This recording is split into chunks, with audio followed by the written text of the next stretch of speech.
So, you want to get married and you're asking yourself, do you want to get married? Do you think you want to get married? Are you ready? Will it last? Well, I have some questions to ask and some thoughts that you should listen to. When you're getting married or when you decide you want to get married, you have to ask yourself, are you really ready? Can you really be with that person for the rest of your life? Because that's what marriage is about. It's about a commitment, and it's about honoring your respect and honoring your vows to be with that person forever. It's just like when you take your children to the altar to get christened or baptized. You make a vow to God. Your children is yours forever. If your children become sick, you're with them. If your children become hurt, you're with them. Through anything in this world, your children you will love unconditionally, and you will never, ever leave them. That's the commitment you make to God. So that's the commitment you make to God when you take your partner to the altar.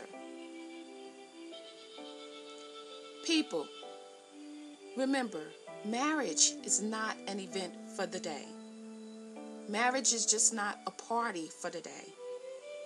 When you take your partner down the aisle in front of God, you're making a commitment to God and to yourself.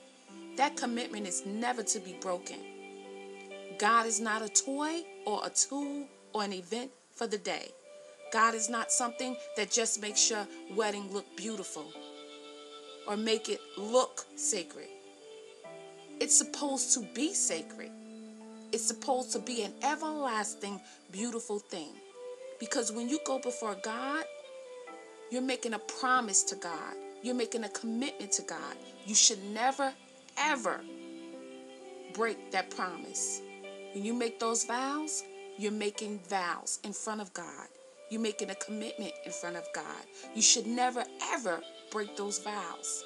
When you sing in sickness and in health, that's what you mean, in sickness and in health. If that person become disabled, if that person become dismantled, if that person become incontinent, you have made that commitment, and that commitment you must honor. If that person become evil, of course you have to step out the relationship because you want to remain healthy for your children and yourself. But you should never ever marry again because you've made that commitment to God through sickness and in health. And even if they're doing evil, it's a sickness, and you must honor that sickness. You don't have to be in it if it's an evil sickness, but you have to honor your marriage. You could never ever get married again. That's the commitment you make to God. And when you make that commitment and you honor that commitment, God will make sure that you are taken care of fully to the end, and to the very end, and to the end of your life. My grandmother, she married my grandfather through sickness and in health. Even though he stepped out of the marriage every now and then, she honored him. He wasn't violent, so she stayed with him. He stepped out of the marriage, she stayed with him. If he argued through his sickness, she stayed with him. He became disabled, incontinent, she stayed with him. That is marriage. She never broke her vows. Up until the day he died, she took care of him. Disabled, incontinent, dismantled. She stayed with him. She's now 86. She has never, ever went on a date. She has never, ever got married again. She honored her vows and her commitment to God. And God has taken care of her. She never had to once work a day in her life because, of course, my grandfather was a veteran and he took care of his family back then. You could.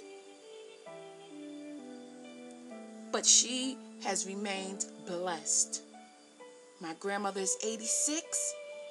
She just had 90% of cancer removed from her neck. She is 86. She came out of the hospital within a week. She is walking and going to church, talking, healthy. Now, I'm not saying if we honor our marriage and if we do what we're supposed to do, we're never going to get sick. We're human. But I can tell you this. While my grandmother took care of my grandfather, even though he was incontinent, dismantled, she loved him unconditionally, she did everything for him, he became guilty of the times he did step out on her, the times that he did hurt her feelings.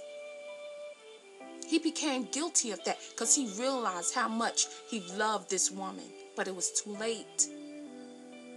So remember, if you do anything that messes up your marriage, or if you step out of your marriage and you do anything bad to your marriage or to your partner, you're only hurting yourself.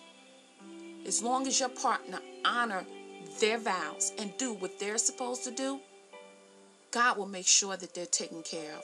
They will be blessed. You can never, ever dishonor something you take before God.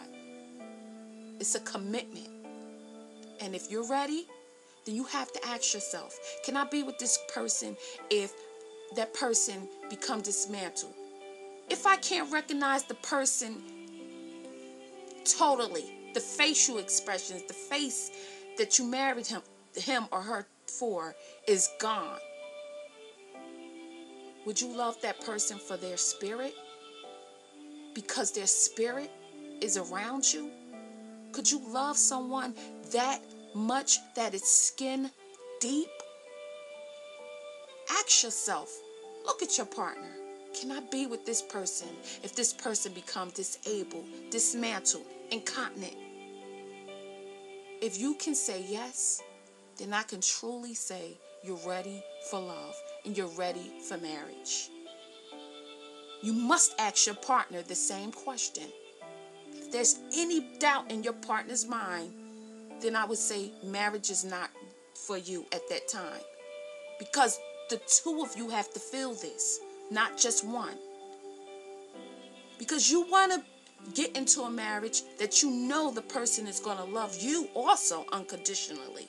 Because you want to give yourself a chance to have a sacred and loving marriage. You don't want to start off your marriage with something that you hate or something that you regret getting into.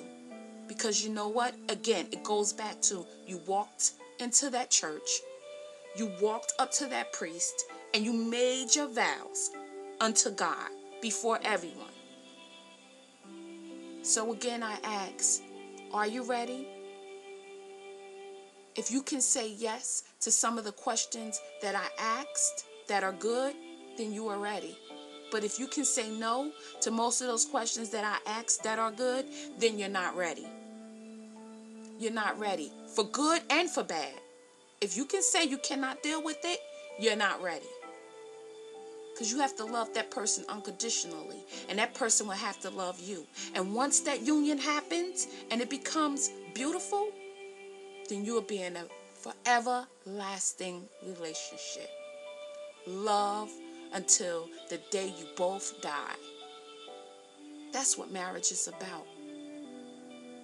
Love unconditionally and skin deep.